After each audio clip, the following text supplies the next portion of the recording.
We walk into urban informalities to see how they are living, to gauge the difference of their living from us, to plan their community for diminishing urban inequalities.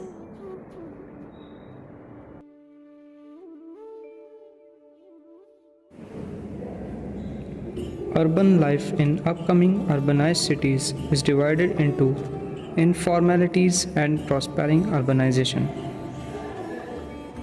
The expanding cities develop on the agricultural lands of villages.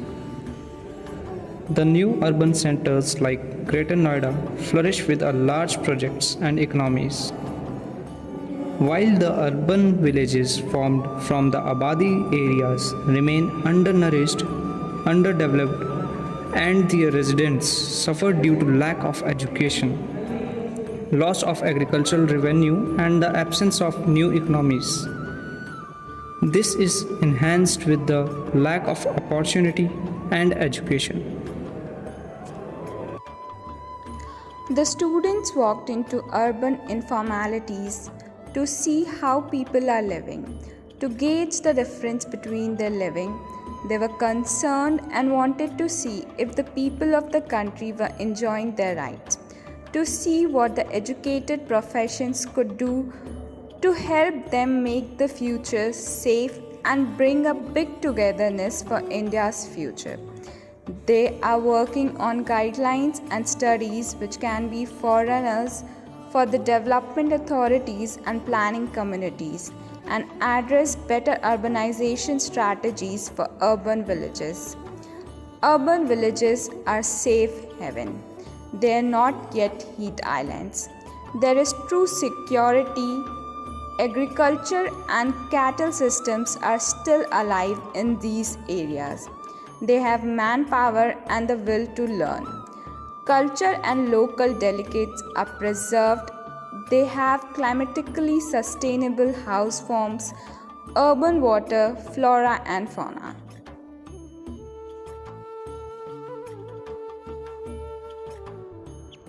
By doing urban design, students wish to bring togetherness and a big change of balanced and holistic urbanization for future India.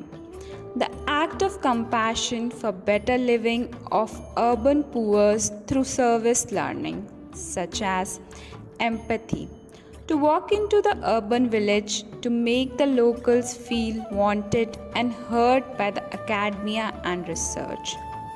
Compassionate service, to study and plan for holistic urbanization so that the future of our citizens perishing in urban inequalities is safe. Culture and people, to conserve a plate of local delicate and local life that exists in contrast to the disconnected urban life.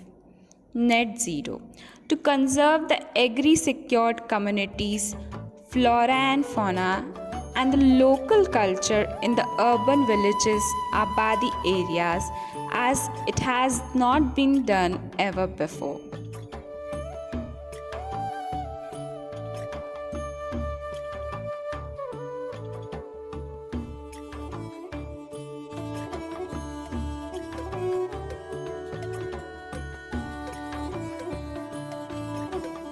Sakipur is a village in Bisar block in Gautam Buddh Nagar district of Uttar Pradesh state, India. Sakipur covers an area of 300 acres and boasts population of 9,000 people. It is surrounded by small and large-scale villages such as Bodaki, Makoda and Surajpur. The neighboring area are Eta 1, Eta 2, Delta 3 and Surajpur Industrial Area.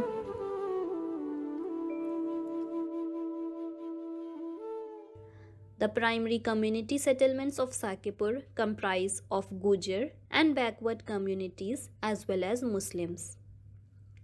Prior to urbanization, the major occupations of the people living in Sakipur were agriculture and cattle rearing. However, with urbanization, These occupations have been converted into marginal workers and renting businesses.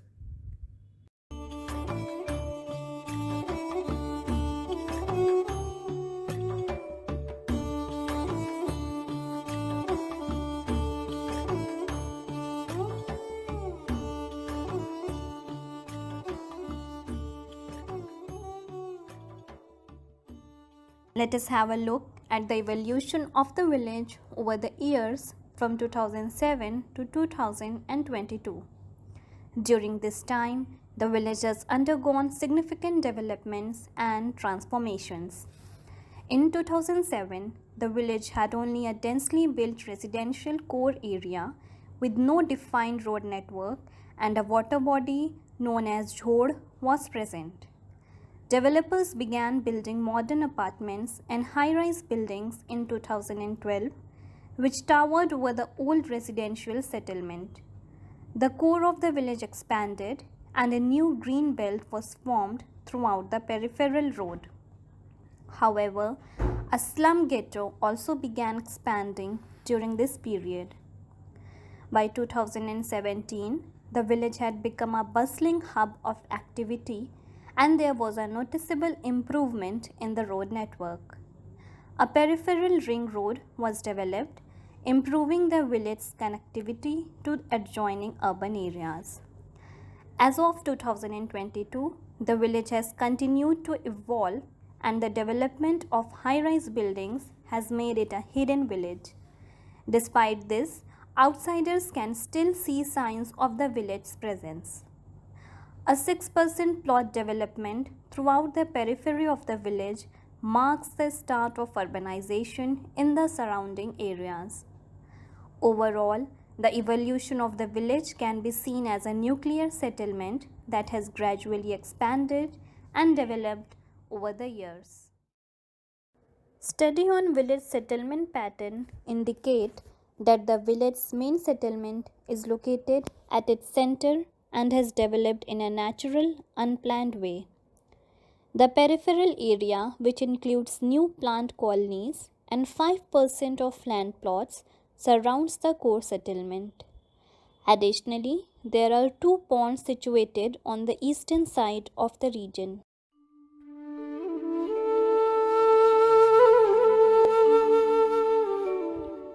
Small commercial areas have emerged along the village's border, adjacent to the highways and roads.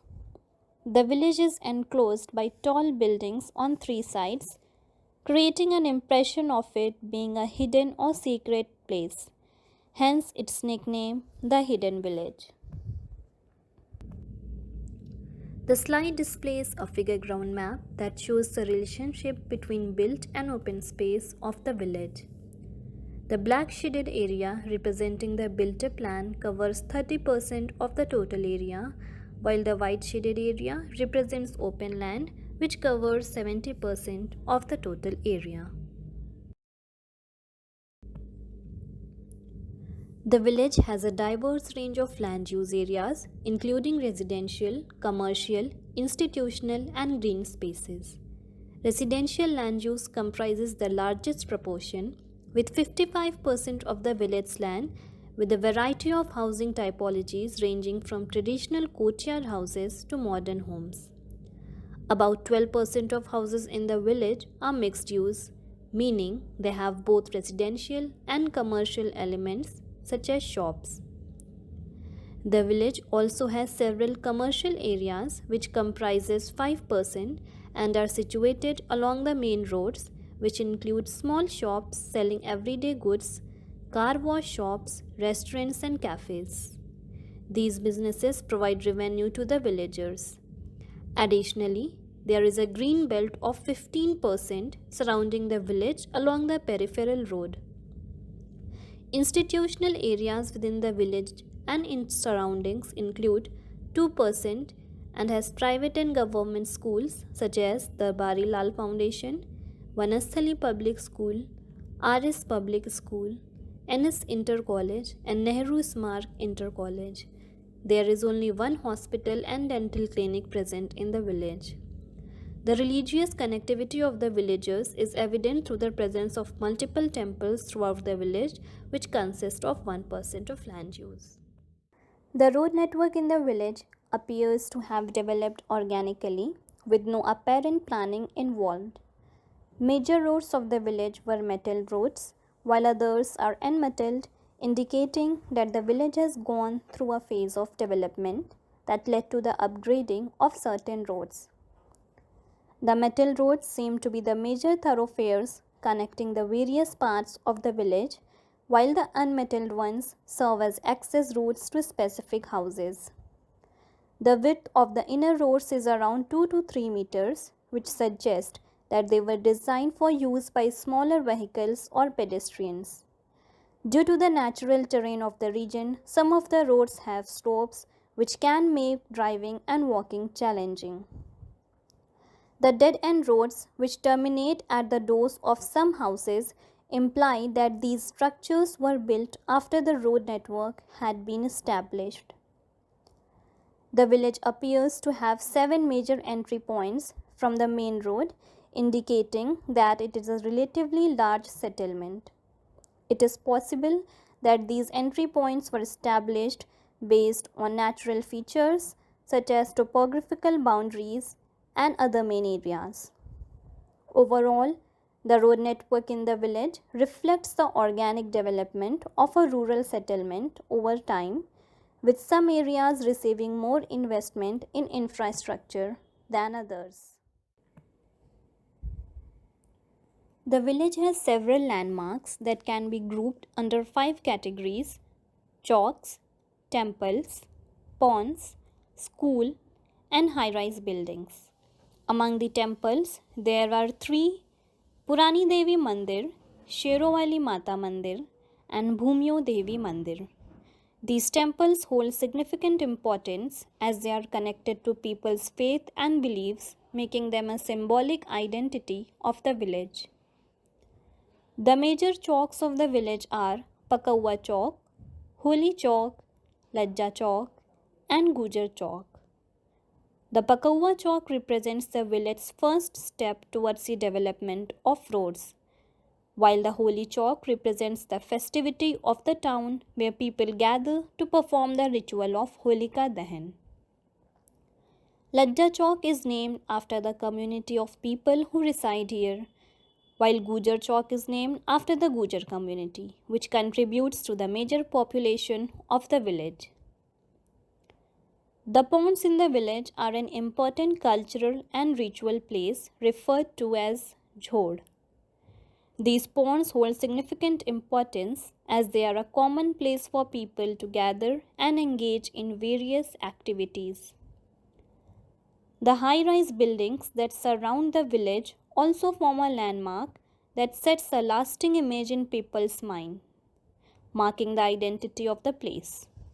Finally, the schools and institutional buildings in the village play a significant role in shaping the area's activities and liveliness, making it an important landmark. The housing typology of the village can be classified into 6 main categories.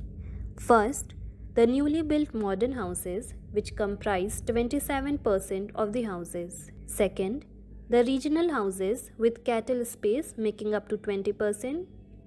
Third, the mixed-use houses which have shops in the front rooms and living quarters inside and makes up to 18%. Fourth, the 2 types of courtyard houses, one with a central courtyard comprising 4% and the other with a front courtyard comprising 23%. Fifth, the fully commercial buildings which make up to 5% and located along the boundary of the village. Finally, sixth, the farmhouse type bungalows located at the peripheral areas making up to 3%. The condition of the buildings in the village can be classified into good, average, and poor. Among the buildings, 50% are in average condition, 35% are in good condition, and 15% are in poor condition. The height of the buildings in the region ranges up to G+4 and above, with the majority of the buildings being G+1, 46%, followed by G+2, 33%, then G+3, 1%, and above G+4, 20%. A significant activity of the village include the Wednesday market. The weekly Wednesday market of the village is a bustling and lively affair that takes place every week starting from evening 5 pm and lasts till about 10 to 11 pm at night. The market is set up on the sides of the main road leading to the village, and it is a popular destination for locals and visitors alike. As you enter the market, you will be greeted by a colorful and vibrant atmosphere with vendors and shopkeepers calling out to potential customers and showcasing their wares. The market is divided into several sections, each selling different types of items, which include fruits, vegetables, groceries, household items, clothing, footwear, and local jewelries. The market also features several street vendors and food stalls selling delicious and authentic local foods.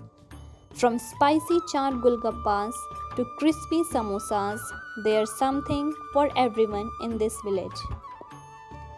Overall, the weekly Wednesday market of the village is a delightful and colorful affair that offers a unique shopping experience for visitors. It is a great way to connect with the local community and experience the vibrant culture and traditions of the region. This sheet provides information about the zoning of the village and its imageability. The village has been divided into 5 zones. Zone 1 is characterized by mixed-use houses and 6% Kisan Abadi land. This zone is relatively less dense. In Zone 2, the outer region has commercial shops and important infrastructure includes a water tank, Purani Devi Mandir, and Purvanchal Height Housing Society. Zone 3 features Vanasthali Public School and Holy Chowk as important landmarks with commercial shops located in the outer region. Zone 4 is the densest zone and it includes important landmarks such as NS Inter School, Pakawa Chowk, and a dry well. Lastly, Zone 5 is home to the important pond of the village, RS Public School, and Amarpalli Grand Apartment. It also includes a clinic known as Swasth Kendra. Overall, this sheet provides a detailed overview of the different zones and landmarks in the village, which is helpful for understanding the imageability and layout of the area. The slide of the presentation showcases a vivid depiction of the hidden village. The top portion of the slide displays a sketch of the village whose view is partially obstructed by towering residential buildings. The sketches below depict the daily lifestyle and activities of the village residents. One sketch depicts a bustling Wednesday market, while another shows a traditional house with a chabutra and a baby swing hanging from a tree. A mixed-use house with a small shop in its parking area, the house of a cattleman, a man lifting water from a hand pump, and a bullock cart for carrying goods are also illustrated. The sketch of a man resting under a tree shade on a charpai adds a touch of tranquility. The street section's typical view and a shabby house with old furniture and a discarded tire lying on the roadside portray the village's gritty and raw side. The image of a hawker of vendors adds to the village's charm and vibrancy, while the activities occurring at the pond, including buffaloes bathing and women praying, depict the village's spiritual and religious aspect. On the right side of the slide, the 4 phases of Sakipur are depicted in the morning, afternoon, evening, and night. The bottom right corner graphic represents an imaginary sketch of the village's evolution, emphasizing the village's history and cultural significance. Overall, the slide presents a comprehensive and engaging glimpse into the hidden village of Sakipur. The village Sakipur is a beautiful and unique place with a distinct culture and way of life. However, the rapid development in the surrounding areas could pose a challenge to the village's survival.